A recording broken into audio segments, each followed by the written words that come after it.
Hey, what's up, you guys? Bloody Jacob here. Hey, what's up, you guys? Bloody Jacob here. Jacob here, meeting my icon, Catherine Isabel, Jane Lorenzo. Wait, what did you say? Jane Lorenzo.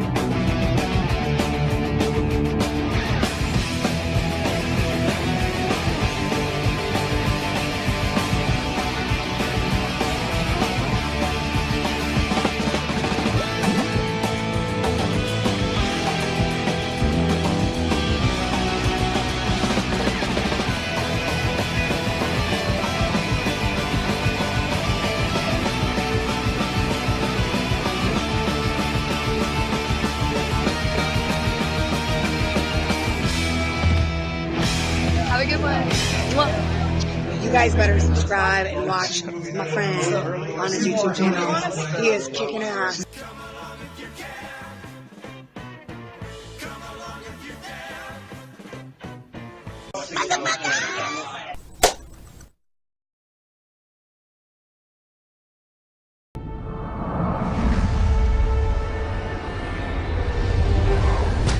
A father, a daughter, a mighty leader. She could mean the end, the beginning of the world as we know it. A prophet, They have been talking for years that Kagan was in search of a prodigious child. Where is she? a young hero, Make us think that you won't attack. a guardian. A land ruled by evil. A secret society of avengers. This is the headquarters of the Brimstone Society. Physical strength means nothing. I do not intend to stop fighting. Hey, what's up, you guys? Bloody Jacob here to bring you another movie review. This time we're going to be talking about Bloodrayne. For a second, Will the world be ruled by light or darkness? Prepare to witness the beginning of the new era.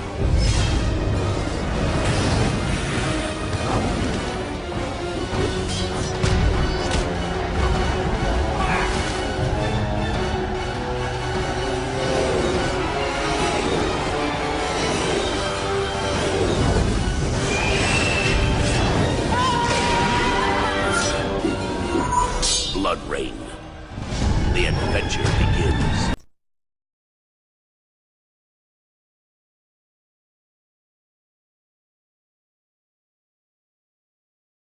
Released in 2005 and directed by Uwe Boll, the film stars Kristanna Loken, Michael Madsen, Ben Kingsley, Michelle Rodriguez, and Matthew Davis.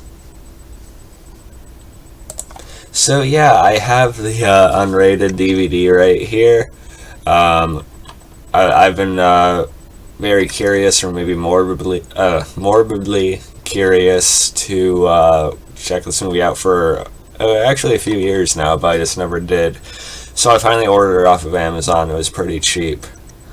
Main reason I checked this out, well, I watch a crap ton of horror movies. So there's that. I love vampire flicks. So the premise. I haven't played the games, I'll admit. I either hack and slash and stuff like that.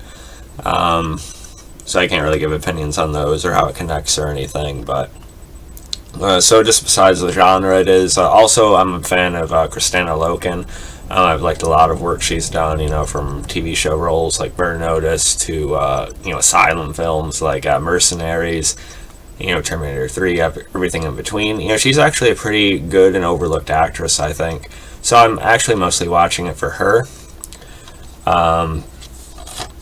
But yeah, so I watched it late last night. And I know this is kind of I don't know if I should say controversial film to talk about, maybe more infamous to discuss, and that's because mostly of the reputation of the director, Uwe Boll. I recently also watched another movie he did called Rampage, which I may or may not talk about at some point soon, but he's a director with quite the reputation, and not in a good way, and I don't know the guy obviously, but from what I read about him, he seems to be quite the egomaniac in a way.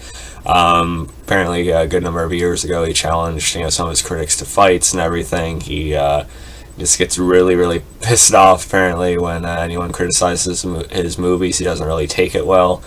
Apparently, he really can't see flaws with himself or acknowledge them anyway. So anyone who criticizes movies is, very, very wrong, apparently. Also kind of mixed statements from people I've worked with them in movies as well. Apparently some people actually have had decent experiences working with him as far as actors go. Like Kristanna Loken, she didn't come back for the sequels they did of this film, but she worked with them a few years later on something else. Apparently Michael Madsen, although drunk on set, said he enjoyed working with him too. So I don't know, and but to me, just the way he's acted and everything, I get it. He's kind of an egomaniac, kind of a man-child when it comes to handling film criticism and stuff like that, which is unfortunate. But how is this film itself that he put out? I don't think it's as bad as some say. Part of me thinks that maybe it's sort of driven by people sort of just their distaste for him in general. Now, I'm not saying this movie is perfect or anything.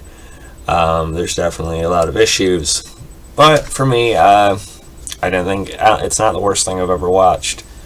Now, the premise of the film, you guys probably already know what it is. We'll just read this to you after off of IMDb. In the 18th century, a vampire escapes from the freak show she once participated in and teams up with a group of vampire slayers to kill the man who raped her mother. Well, that's part of the story here. The man that raped her mother is actually a vampire, king or ruler, played by Ben Kingsley, who raped her mother, yes, but also is actually her father. So they they try to put in some history there. And, so, again, I like the film, as flawed as it is. I didn't hate it. I actually don't regret buying it, which may cause some people to thumbs down this video right now. Again, I acknowledge it's not the greatest quality thing, and there's definitely a lot of issues when it comes to its directing and editing and dialogue and stuff like that. I acknowledge all of that. But as far as the rest of it, I don't think it's the worst thing in the world. Kristanna Loken herself, it's unfortunate she didn't return for the sequels. I guess it was due to scheduling conflicts or something like that. With a show she was guest starring on, she was also filming her sci-fi series Painkiller Jane at the time. But herself, I actually really liked in the role. She is definitely the best part of the movie for me, as expected. She's the reason why I decided to watch it when I did. I think she's pretty good.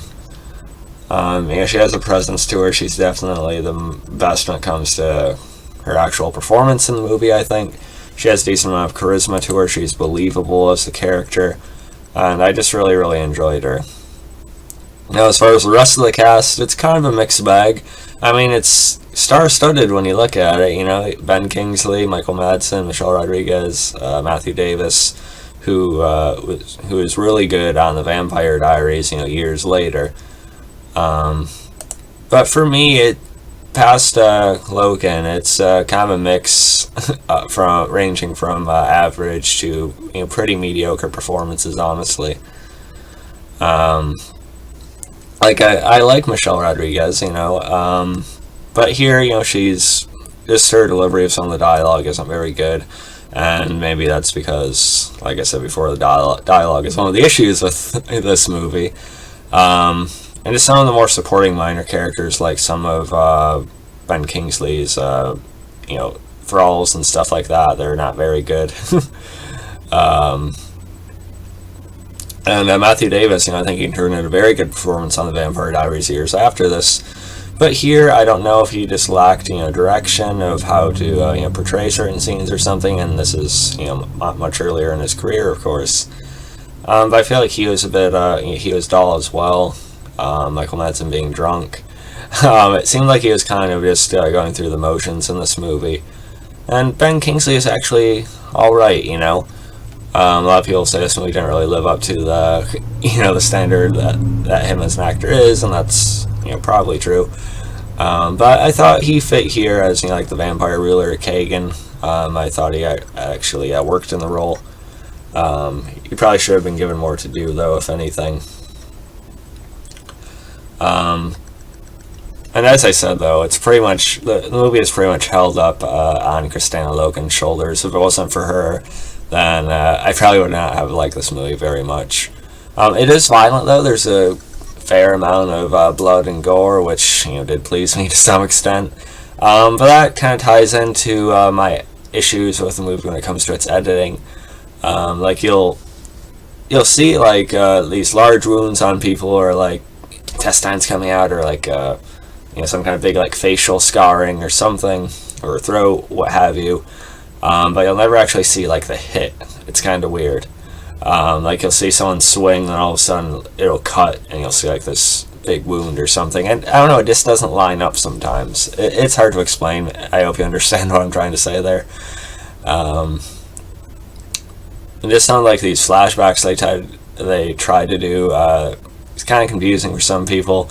Like when Rain, she sits on the throne at the end, and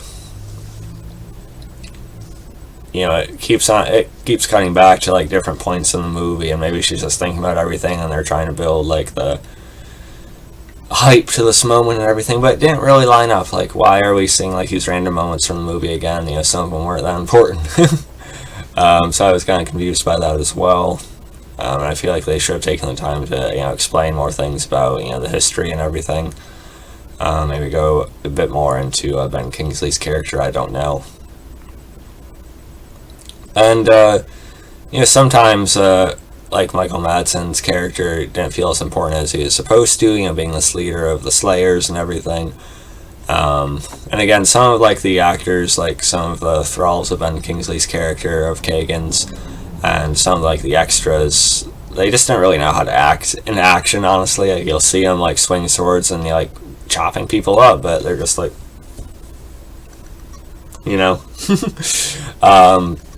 so that's an issue as well. Some of the choreography isn't bad. There are some fight sequences I actually don't mind, but there's not enough of them, and then that gets kind of messed up by the editing again. But yeah, overall, I did weirdly kind of like this movie, and again, it's probably because of Kristanna Loken, me just sort of enjoying horror as much as I can. This is definitely more of an action film than horror. And there's CG effects with some of the vampires when they go into this rage mode. Sometimes it looks kind of cool with the way they put it together, but it seems like there seems to be some decent makeup here and there, but there's not enough of it. And CG's kind of mixed. Like sometimes when Kingsley looks kind of creepy, other times it looks almost silly. I don't know. But yeah, honestly, Bloodrayne, I'm not regretting owning it. If just for Kristanna Loken's portrayal herself, I'm somewhat happy with it, I guess. But again, I acknowledge all the issues it has. Who Uwe Boll seems to be as a person. He's retired from filmmaking since he owns restaurants now, so apparently the restaurants aren't bad. So there's that. But yeah, so overall I'm rating Bloodrayne a C. I personally got some enjoyment out of it. A lot of actors are obviously underutilized, not really fed the best material. But Kristanna Loken, she saves the film, and there are some fine sort of action horror moments and fights here and there, if you're just looking for that. So yeah, follow me on Facebook, Twitter, Instagram, like, subscribe. I'll catch you guys next time. Peace.